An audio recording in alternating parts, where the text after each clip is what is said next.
Pak Harto mengatakan dakwah dari Jakarta ke kampung tidak boleh menggunakan kapal laut tapi pesawat Hercules dari Halim Perdana Kusuma. Presiden Soeharto berhasil membangun 999 masjid di seluruh Indonesia tanpa menggunakan dana APBN tetapi dengan memotong gaji para PNS, anggota TNI dan Polri yang beragama Muslim. Pada tahun 1982, Presiden Soeharto mendirikan Yayasan Amal Bakti Muslim Pancasila karena beliau melihat banyak masyarakat yang kesulitan dalam mengumpulkan dana untuk pembangunan masjid. Pak Soeharto mendapatkan ide untuk melibatkan PNS dan anggota militer Muslim dalam amal ibadah ini. Dia meminta keikhlasan para pegawai negeri untuk dipotong gajinya. Dana yang terkumpul dari pemotongan gaji ini kemudian digunakan untuk membangun masjid-masjid di berbagai pelosok Indonesia. Sesuai targetnya, pada tahun 2009, yayasan ini telah berhasil membangun 999 masjid di seluruh Indonesia. Pak Harto mengatakan, silakan bawa kepala-kepala suku dan tua-tua adat menghadap saya di Jakarta. Subhanallah, kepala-kepala suku dan tua-tua adat ini sudah pakai celana panjang, mereka sudah pakai kemeja, bahkan sudah pakai jas, tapi belum bisa pakai sepatu. Karena ukuran kakinya rata-rata nomor 47. Tidak ada jenis sepatu itu, terpaksa kami menggunakan sendal jepit kelebihan tumit, terbang. Di atas pesawat seluruh orang mengatakan, enggak salah, jas pakai sendal. Saya bilang, tenang, ini lagi dakwah. Tiba di Makassar, saya bawa mereka melihat ada jeda 6 jam kami terbang. Saya lihat beliau, bawa mereka lihat pembangunan di kota Makassar. Sesudah itu kembali ke airport dan terbang ke Jakarta, menuju Wisma Haji Jalan Jaksa Jakarta Pusat. Istirahat, pagi-pagi bangun, pakaian, setelah mereka sarapan, mandi dan mengantar mereka ke istana. Begitu kami datang ke istana, Pak Harto melalui protokol mengatakan, pertemuan pagi ini ditunda jadi sore hari, tempatnya bukan di istana tapi di rumahnya, Jalan Cendana. Kami balik lagi, kembali ke Wisma Haji, makan siang, sholat duhur, istirahat. Selesai itu bangun sholat asar dan mengantar tua-tua adat menghadap Presiden Soeharto di sana. Subhanallah. Begitu kami datang, Pak Harto ternyata sudah berdiri depan pintu rumah dengan senyum ciri khasnya itu, melambaikan tangan, salaman dengan tua-tua adat.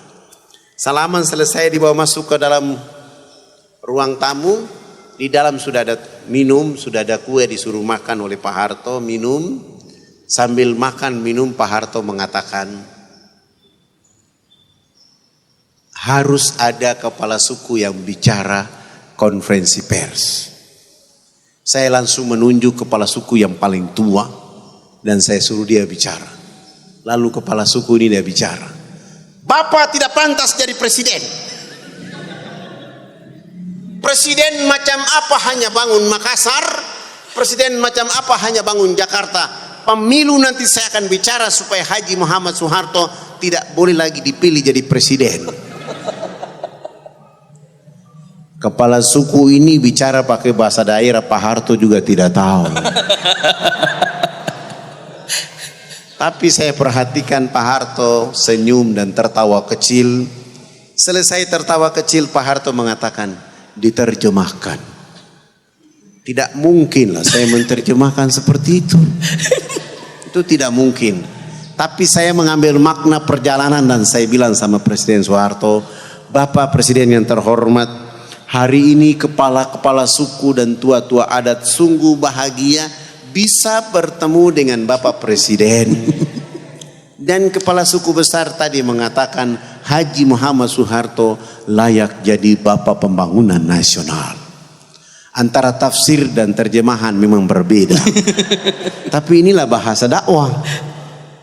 Begitu Pak Harto mendengar kalimat ini langsung menelpon Menteri Agama.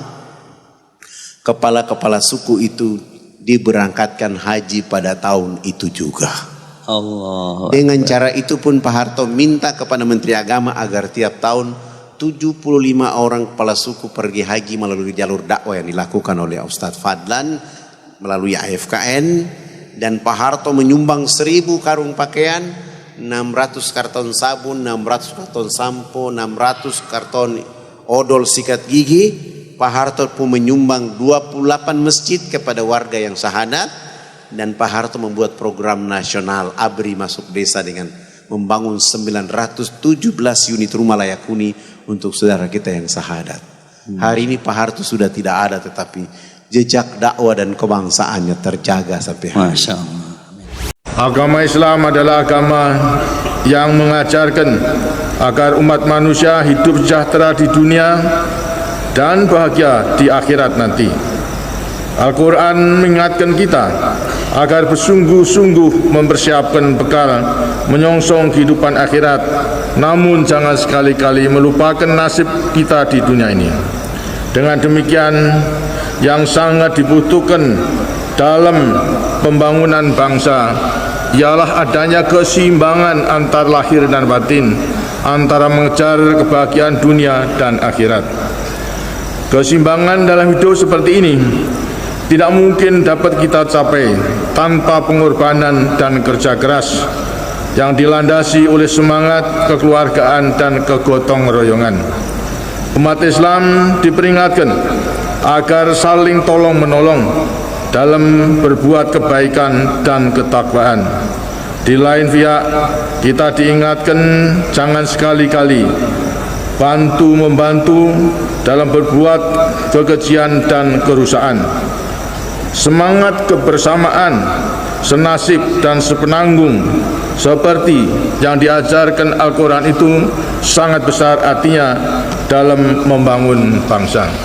Semoga Allah SWT senantiasa memberikan rahmat, taufik dan hidayahnya kepada kita semua. Bagaimana cara berdakwah? Menurut Allah dalam surat An-Nahl ayat 125. Surat 16 ayat 125. Serulah manusia ke jalan agama Tuhanmu dengan hikmah, arif, bijaksana. Berdialog dengan mereka pun dengan arif dan bijaksana. Kepada siapa Allah beri petunjuk, kepada siapa Allah sesatkan. Saya mentadaburi ayat ini dengan menggunakan sabun mandi. Minggu kedua hari pertama, saya mulai mengajak kepala suku besarnya, kami bawa dia ke sungai. Begitu sampai ke sungai, saya bilang, Bapak ikut kami loncat masuk ke dalam sungai.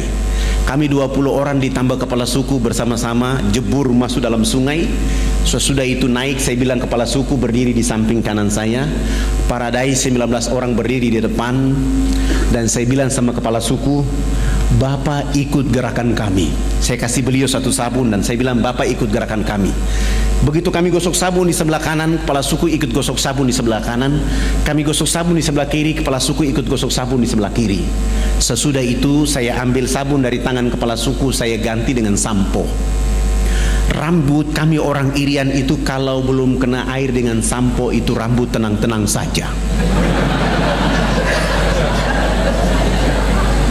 Begitu kepala suku dia siram sampo satu botol kecil di atas rambutnya, dia keramas, rambut keribu keriting itu dia mekar kayak bunga yang berkembang. Sehingga busa sampo itu makin tinggi. Begitu makin tinggi jatuh kena hidung kepala suku, dia mencium harum dari busa sampo itu, langsung pergi tidak mau lagi bilas dengan air.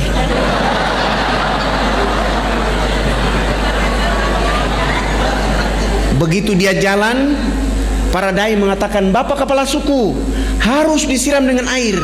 Kepala suku menjawab, tidak anak, ini wangi. Rupanya selama hidupnya baru pertama mencium bau harum. Kepala suku ini 6 hari berturut-turut mandi tidak pernah bilas dengan air. Di hari ke-6 beliau ikut kami datang mandi jebur dalam sungai. Sesudah itu naik, beliau gosok sabun, gosok sampo, dia pakai koteka kayak tadi, berjalan kayak kuntilanak yang berjalan.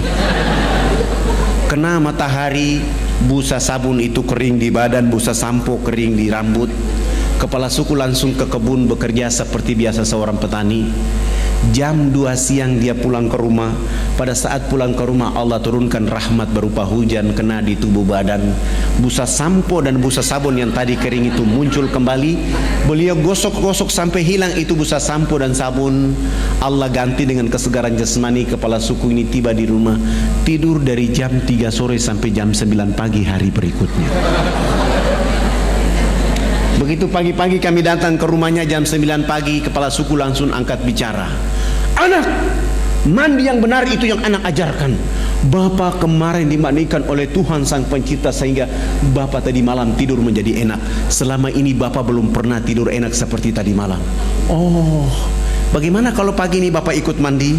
Beliau dengan senang hati ikut kami ke sungai. Hari itu baru mandi dan resmi bilas, naik tidur dari jam 9 pagi sampai jam 3 sore hari itu. Begitu dia bangun tidur, di sana ada kecerdasan, di sana ada pencerahan. Dia mulai kampanye kepada 28 titik adat beliau. Besok pagi yang berkumpul di lapangan dekat sungai itu sebanyak 3.712 orang.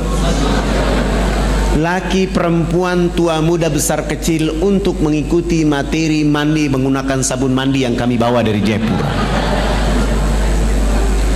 Begitu kami ajar dari jam 8 pagi sampai masuk waktu jam 12 siang belum tuntas karena orang saking banyak. Saya skorsing pelajaran mandi karena kami mau sholat duhur. Kami kalau di pedalaman Irian itu tidak bisa sholat di atas permukaan bumi karena babi sangat banyak. Kebetulan kami 1 minggu sudah buat panggung di tengah-tengah lapangan itu menjadi masjid dan musola kami. 3.712 orang itu saya bilang sama kepala suku, yang sudah mandi jangan pulang, yang belum mandi juga jangan pulang. Nanti kami selesai sholat duhur kami akan melanjutkan pelajaran mandi. Mereka 3.712 orang itu mereka dulu di bawah panggung dan kami 20 orang naik di atas panggung. Salah satu dai dia qomat dan saya takbir. Allahu Akbar. 19 dai ini juga takbir Allahu Akbar. Begitu kami takbir, 3.712 orang itu mereka bangkit dari tempat duduknya, mereka tawaf dengan arah berjalan arah jarum jam, tawaf keliling panggung sholat. Apa yang mereka lakukan? Mereka berputar keliling panggung sholat dengan berlawanan arah jarum jam seakan-akan orang lagi tawaf di Ka'bah. Mereka perhatikan gerakan-gerakan sholat duhur yang kami lakukan. Begitu saya salam ke kanan, Assalamualaikum warahmatullahi, Assalamualaikum warahmatullahi. Kepala suku besar itu langsung loncat naik di atas panggung dan mengajukan beberapa pertanyaan. Anak, kenapa anak dengan teman-teman berdiri dan angkat tangan dan mulutnya bicara-bicara? Itu maksudnya apa? Saya bilang subhanallah, baru mandi cerdas begini. Bagaimana saya bisa mampu menjawab pertanyaan itu? Hampir saya tidak sanggup. Tapi tiba-tiba ada ilham dari Allah untuk saya menjawab. Saya bilang sama kepala suku dan masyarakat, Bapak kepala suku dan masyarakat dan mama-mama yang ada di sini, kami di atas panggung ini agama kami Islam. Dalam agama kami diperintahkan Tuhan Allah Sang Pencipta dalam satu hari 5 kali menghadapnya di saat dan waktu yang ditentukan. Tadi kami berdiri mengangkat tangan itu artinya kami menyerahkan sepenuhnya kehidupan, diri, jiwa raga kami kepada Tuhan Allah. Yang kami bicara-bicara itu adalah Allah Maha Besar, sementara kehidupan kami dan diri serta jiwa raga kami sangat kecil sehingga tangan kiri kami malu menutup dada kami, tangan kanan kami pun malu menutup tangan kiri dan dada yang penuh dengan kehinaan. Kami menyerahkan sepenuhnya jiwa raga kami kepada Tuhan Allah. Kepala suku langsung mengatakan, ini agama yang benar. Menurut Bapak kami sudah Islam. Tapi kenapa sesudah itu anak dengan teman-teman bongkok badan? Apa artinya bongkok badan? Maksudnya kenapa ruku? Saya menjelaskan, kami bongkok badan itu supaya kami bisa melihat di bumi itu ada batu, pasir, tanah, air, hewan, tumbuhan. Semua itu fasilitas dari Tuhan Allah kepada manusia. Dipelihara, dilindungi. dinikmati oleh karena nanti untuk manusia berikutnya. Oh, ini agama yang benar menurut Bapak, kami sudah Islam. Tapi kenapa sesudah itu anak dengan teman-teman tunduk mencium papan? Apalagi artinya tunduk mencium papan? Kenapa sujud? Saya menjelaskan, kami tunduk mencium papan itu pertanda kami menangis kepada Tuhan Allah atas kejahatan, maksiat, dosa yang kami lakukan di bumi.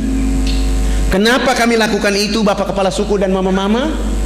Karena sebentar kami mati nanti, kulit, daging, darah, tulang akan dilebur menjadi tanah. Sebelum dilebur menjadi tanah, kami menyatukan telapak tangan, kepala, lutut dan kaki untuk menangis meminta ampun kepada Dia, Allah yang Maha Tinggi. Oh, ini agama yang benar. Menurut Bapak kami sudah Islam. Tapi kenapa sesudah itu anak dengan teman-teman lihat ke sebelah kanan mulutnya bicara-bicara, lihat ke sebelah kiri masih bicara-bicara? Saya jawab lagi, kalau tadi kami mengangkat tangan adalah menyerahkan sepenuhnya jiwa, raga dan kehidupan kami. Sesudah itu kami bongkok badan untuk melihat fasilitas yang diberikan oleh Allah. Setelah itu minta ampun. Selesai minta ampun, kami lihat ke sebelah kanan. Kalau belum ada orang yang tahu mandi, tugas kami mengajarkan mereka bisa tahu mandi. Melihat ke sebelah kanan, kalau belum ada orang yang tahu berpakaian, tugas kami mencari pakaian untuk menutup badannya. Ada yang lapar, tugas kami mencari makan. Ada yang sakit, tugas kami mencari obat. Sesudah itu melihat ke sebelah kiri, kalau belum ada orang di bumi ini yang mengenal Allah dan Rasulnya, tugas kami datang memperkenalkan Allah dan Rasulnya kepada mereka. Begitu mendengar penjelasan saya, Kepala Suku Besar langsung mengatakan kepada kami 20 orang, kalau begitu kami tidak boleh duduk di atas panggung sholat itu. Kami turun duduk di bawah menemani 3.712 orang.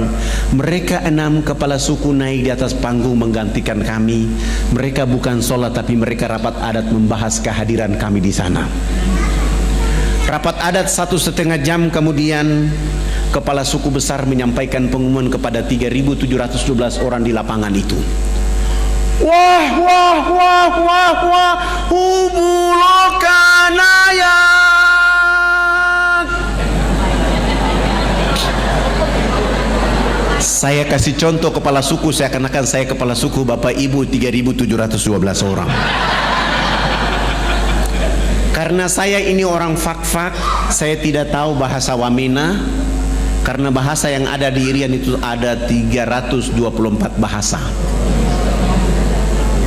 Saya tanya kepada orang yang ada di bawah saya apa yang dimaksud oleh kepala suku. Ternyata artinya buat kami 20 orang sangat berbahagia. Hari ini kita senang, hari ini kita gembira karena anak-anak ini sudah datang di tempat kita mengajarkan agama yang benar. Dalam rapat adat kami mengatakan bahwa kita yang ada di lapangan ini harus mengikuti agama yang mereka ajarkan. Kami 20 orang langsung sujud syukur dan menangis berterima kasih kepada Allah Subhanahu wa taala. Terima kasih Allah ya Rabb. Kami belum menyebut namamu ke dalam dada mereka. Kami belum mengajarkan nama kekasih Muhammad ke dalam hati mereka. Kami hanya bawa rizkimu berupa sabun, odol, sikat gigi ya Allah ya Rabb.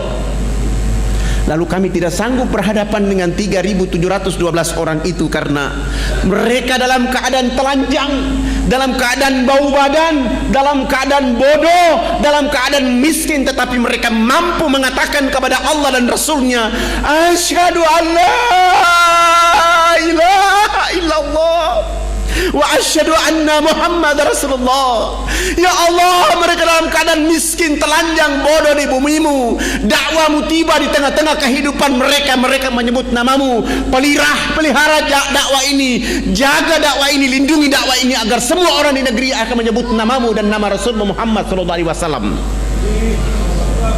3.712 orang masuk tanpa beban apapun, tanpa paksaan akad pun, mereka dengan mudah mengucapkan nama Allah dan nama Rasulullah Muhammad SAW. Setelah mereka mengucapkan 2 kalimat syahadat, kami berusaha untuk membimbing mereka agar mereka mampu menjadi hamba-hamba Allah. Sesudah itu pekerjaan berikut yang kami lakukan adalah berusaha untuk mengganti nama-nama mereka. Yang nama Abraham kami ganti dengan nama Ibrahim. Yang nama Yohanes kami ganti dengan nama Zainuddin. Yang nama Wilhelmus kami ganti dengan nama Abidin. Yang nama Paulus kami ganti dengan nama Abu Bakar, Hamzah. Dan itu nama-nama yang paling cocok kalau orang Irian masuk Islam. Sangat lucu kalau ada orang Irian masuk Islam, rambutnya keriting, badannya hitam kelin, dipanggil Subagio. Nggak cocok. Tapi Zainuddin, Iskandar, insya Allah. Setelah mengganti nama-nama mereka, pekerjaan berikut yang kami lakukan adalah melakukan hitanan masal mulai dari umur 7 bulan sampai umur 63 tahun. Alhamdulillah, waktu itu kami dibantu oleh ayahanda Dr. Mulia Tarmizi. Kebetulan beliau menjadi Komandan Lantamal Angkatan Laut di Jayapura. Beliau dulu bicara dakwah Islamiyah dan kami mengantar beliau ke atas menghitan saudara-saudara kita di sana. Alhamdulillah. Sesudah itu beliau menulis surat supaya saya membawa surat itu menghadap Presiden Soeharto di Jakarta. Kami bawa kepala-kepala suku. Kepala-kepala suku ini sudah pakai celana panjang, sudah pakai kemeja, bahkan sudah pakai jas. Tetapi mereka belum bisa pakai sepatu. Karena ukuran sepatunya waktu itu nomor 47. Selama hidupnya belum pernah menggunakan alas kaki, begitu masuk Islam disuruh pakai alas kaki. Terpaksa tidak ada jenis sepatu itu dan kami menggunakan sendal jepit. Kelebihan tumit kami bawa mereka. Naik pesawat dari Wamena ke Jayapura, Jayapura langsung menuju Makassar. Dari Makassar saya bawa mereka, kepala-kepala suku, melihat pembangunan di kota Makassar. Sesudah itu terbang di Jakarta. Tiba di Jakarta malam hari. Kami naik mobil dijemput oleh teman-teman di Jakarta dan kami bawa ke Wisma Haji Jalan Jaksa, Jakarta Pusat. Istirahat. Pagi-pagi kami ke istana. Sampai ke istana, alhamdulillah Presiden Soeharto berkenan menerima kami. Beliau minta supaya pertemuannya jangan di istana tapi di rumahnya di Cendana. Selepas sholat asar kami langsung bertemu dengan beliau. Beliau berdiri dengan senyum ciri khasnya menyambut kehadiran kepala-kepala suku bersama saya. Kepala negara menyambut kepala suku, saling berpelukan, salaman. Sesudah itu dibawa masuk ke dalam ruang tamu, dikasih makan, dikasih minum, dikasih oleh-oleh. Setelah diberikan oleh-oleh, Pak Harto minta supaya kepala sukunya konferensi pers. Lalu kepala suku angkat bicara waktu itu. Bapak tidak pantas jadi presiden. Presiden macam apa hanya bangun Makassar, presiden macam apa hanya bangun Jakarta. Pemilu nanti saya akan bicara supaya tidak boleh lagi dipilih Haji Muhammad Soeharto jadi presiden.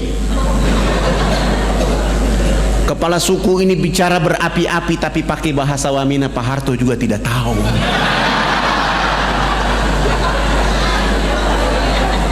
Tapi karena Pak Harto memiliki positive thinking, melihat gerakan kepala suku, beliau pasti punya feeling bahwa ini terjemahannya pasti bagus. Mohon diterjemahkan.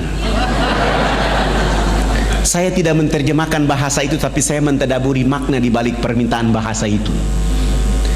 Wartawan TVRI waktu itu kasih saya dan saya menjawab bahwa Bapak Presiden yang terhormat, hari ini kepala-kepala suku sungguh bahagia bisa bertemu dengan Bapak Presiden.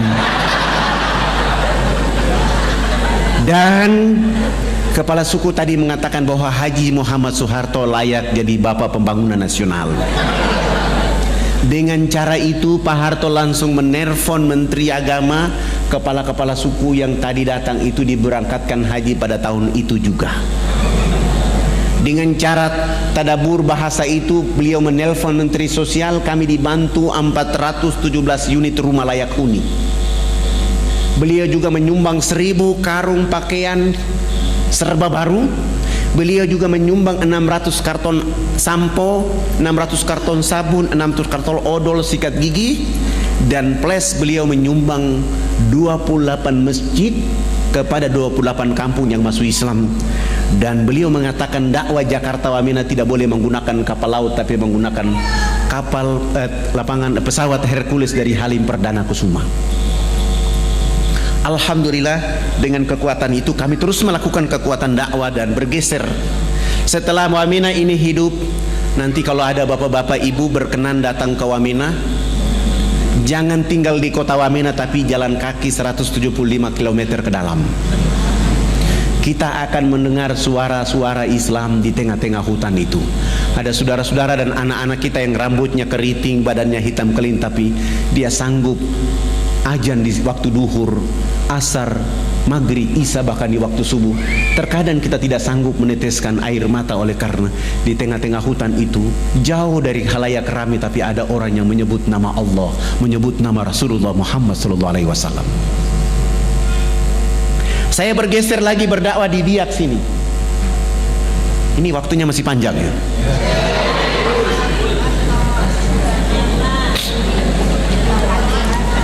Ketika saya berdakwah di Biak, saya sudah berdakwah selama 5 hari. Pendeta Alexander melihat saya dan mengetahui saya ada di Biak, dan beliau datang mengusir saya dari Biak. Beliau bertemu dengan saya dan beliau mengatakan, Pak Fadlan, tidak boleh Anda bicara Islam di negeri ini. Saya bilang sama beliau, abang, saya orang ustadz orang Irian, abang pendeta orang Irian. Saya boleh bicara Islam di sini karena agama pertama ada di Irian adalah agama Islam. Agama Kristen baru masuk ke Irian pada tanggal 5 Februari 1855. Sementara Islam 17 Juli 1214 Masehi. Dan agama Islam masuk ke Irian itu tidak, agama Kristen masuk ke Irian bukan masuk dengan sendirinya. Orang Islam yang membawa agama Kristen masuk ke Irian. Sultan Tidore yang membawa agama Kristen masuk ke Irian. Maka saya berhak bicara agama Islam di sini. Beliau mengatakan tidak boleh Anda bicara Islam di sini. Kalau Anda bicara Islam di sini, saya dengan masyarakat Kristen akan mengancam kalian. Saya bilang, Pak Pendeta, alasan apa saya tidak boleh bicara agama Kristen di Irian, agama Islam di Irian? Beliau mengatakan kepada saya bahwa, Pak Fadlan, Anda tidak boleh bicara agama Islam di Irian karena Irian sudah dibeli oleh Yesus Kristus. Oh, Pak Pendeta, kalau Irian sudah dibeli oleh Yesus Kristus, mana kwitansi dari Yesus?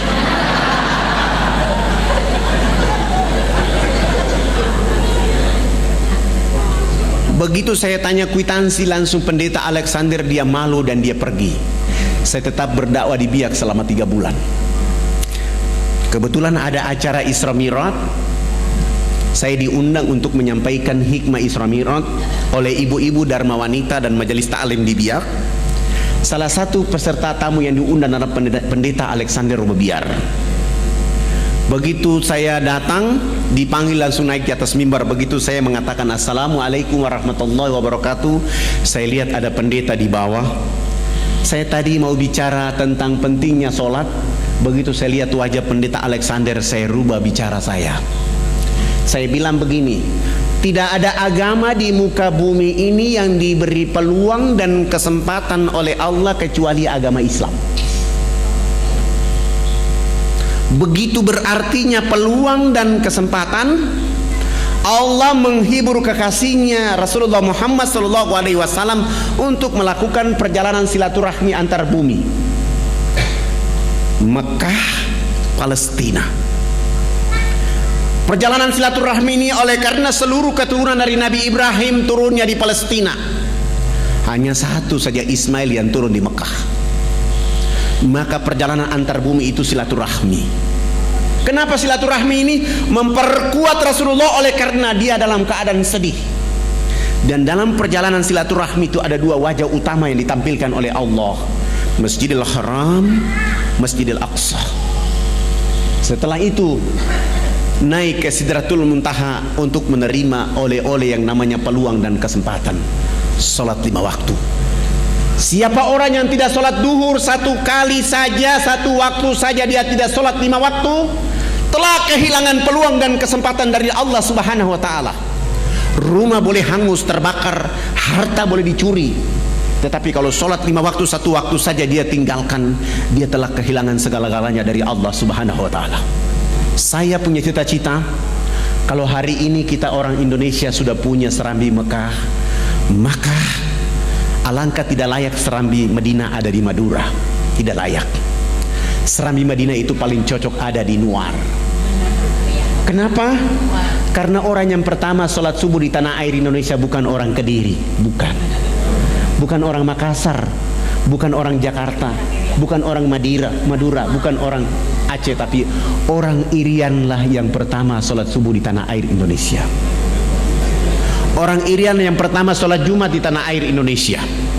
Orang Irian yang pertama buka puasa di tanah air Indonesia. Orang Irian yang pertama sholat Idul Fitri, sholat Idul Adha di tanah air Indonesia. 2 jam kemudian baru orang di Kediri.